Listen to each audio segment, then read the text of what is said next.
we're going to get to all of this in a minute, but I just want to wrap up the free agency signings. We're going to give our, normal arbitrary letter grades that mean nothing other than how happy we're feeling. And I think we're going to know the theme for this. And then just talk some broad strokes things, points about free agency before moving on to the rest of the league and then trades and everything like that. How do you rate up to the Nemesnikov deal, the free agent frenzy of the Red Wings and Steve Yzerman?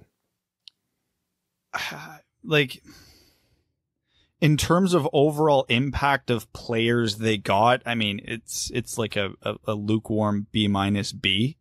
But when you take it into the context of where the Red Wings are in their rebuild, what they needed, the amount of flexibility that Yzerman has now presented with this team, this is an A+.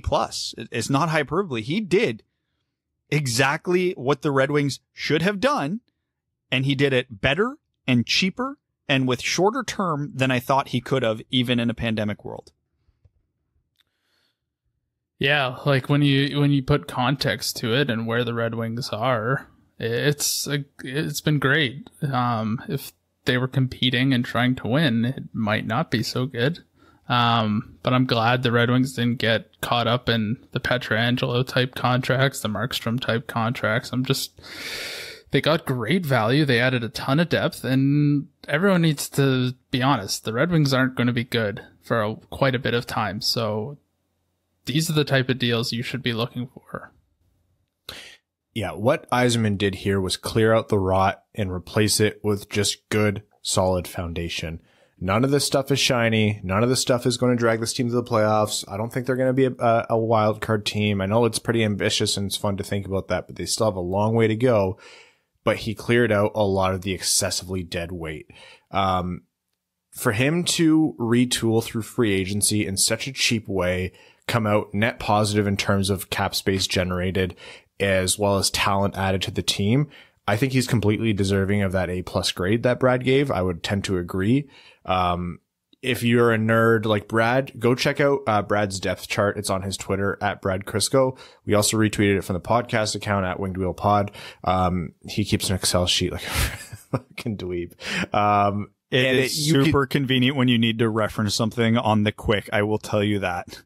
It is really remarkable, and it's apparent just looking at this, what Steve Yzerman was able to do. None of the core was moved. He didn't add any superstars. It's not like they had a Lucas Raymond level impact to the organization. But to again, like I said, clear out that rot. I'm using a lot of that terminology. I keep getting teeth fixed lately. I was just at the dentist on Friday, so that's kind of how I'm thinking. But still, you just added a solid surrounding to your developing core, and I think, like Evan said, you're not going to lose as badly anymore. Probably not as much. You're going to lose. They're going to be a bottom tier team, but it's not going to be as devastating, and it's not going to, I think, be so bad where it hinders the culture they're trying to build in Detroit. We won't go numb in November this year. No. Yeah, and some people will argue, and admittedly, it was a thought that came into my head. Well, yeah, they might just be good enough to not be one of the 2 or 3 worst teams in the league this year. And is that where they want to be right now? Because quite honestly, they still need a lot of talent in the prospect pool. Lucas Raymond and Wallander, and adding those guys is great, but they still probably need 1 or 2 more elite pieces. But hey, if there's ever a season to kind of improve, it's this upcoming draft where there's no clear-cut number 1, but a very deep top 10.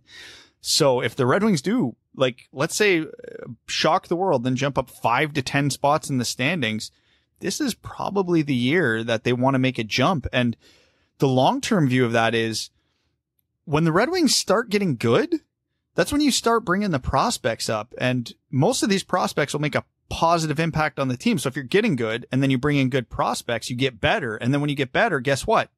Other players start noticing. And now you don't have to talk to guys like Bobby Ryan to convince them to come to Detroit. You're talking to upgrades on that to come to Detroit, and they're willing to not be overpaid to come because they believe they might end up getting a cup out of it. So it's that snowball effect of going from a basement feeder to a good to great team in the NHL. But I think the biggest and most important takeaway from everything Yzerman did this weekend is the flexibility. So if you look beyond the 21-22 season, which is 2 seasons from now. So they'd still have to play 2 more seasons. So if you're looking 3 seasons away, do you want to know the list of Red Wings signed for that season right now?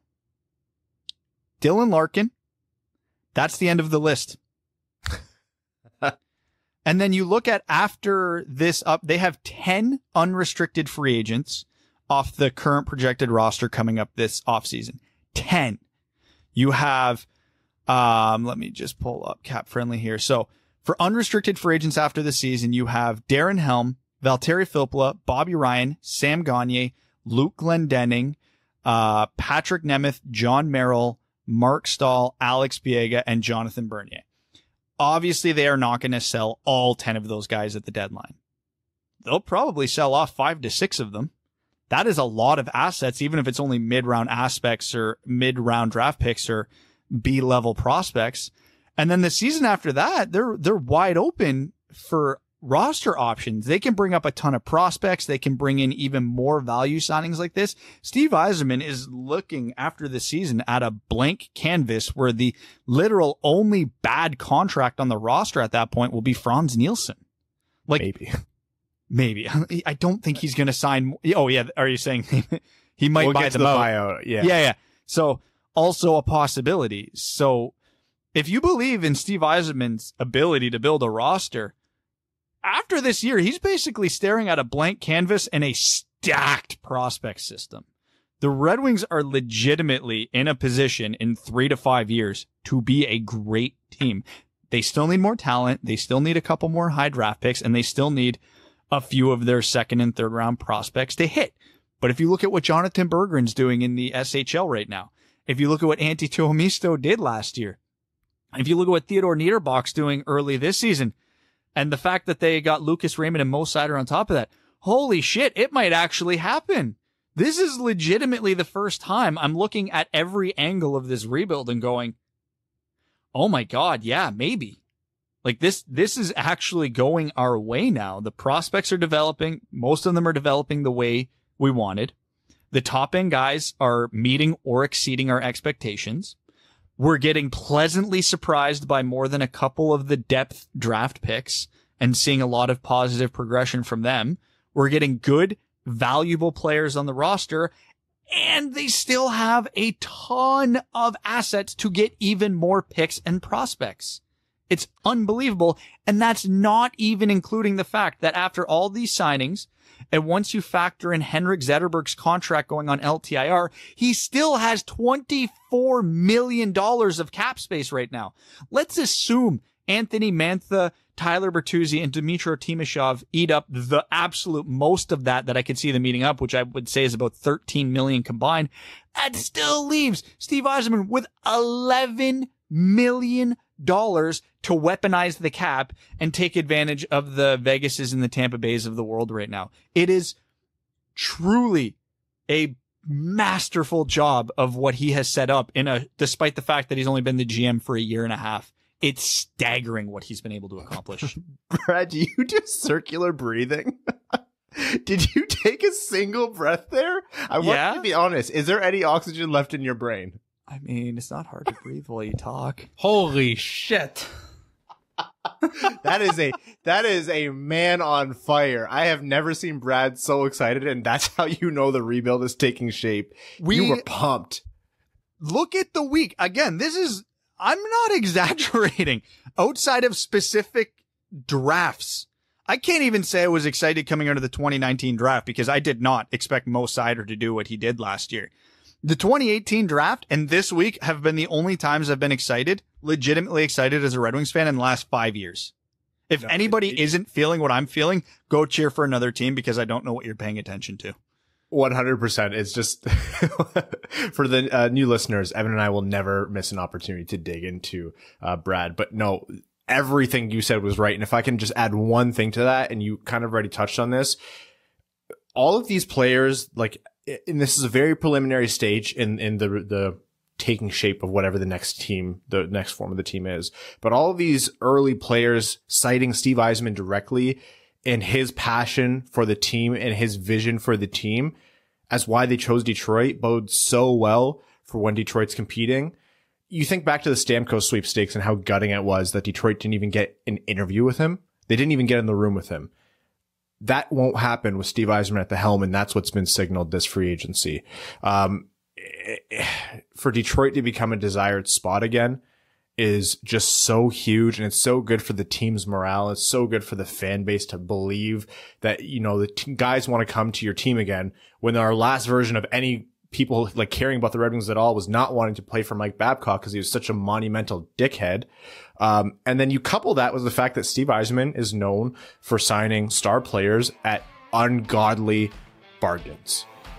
Part of that might have been Julien Brisebois, who's obviously still in Tampa Bay as their GM, but Yzerman has that reputation, and we're already seeing signs of that here. So that is why we are so excited. Thanks for tuning in to the Winged Wheel Podcast. Be sure to check out wingedwheelpodcast.com, where you can subscribe to the show on iTunes, Spotify, or wherever you get your podcasts. You'll also find links to other ways to support the show, such as Patreon, official podcast apparel, and more. And don't forget to follow the show on Twitter at Winged Wheel Pod. And of course, the hosts at Brad Crisco, at Ryan Hanna WWP, and at Hockeytown Evan.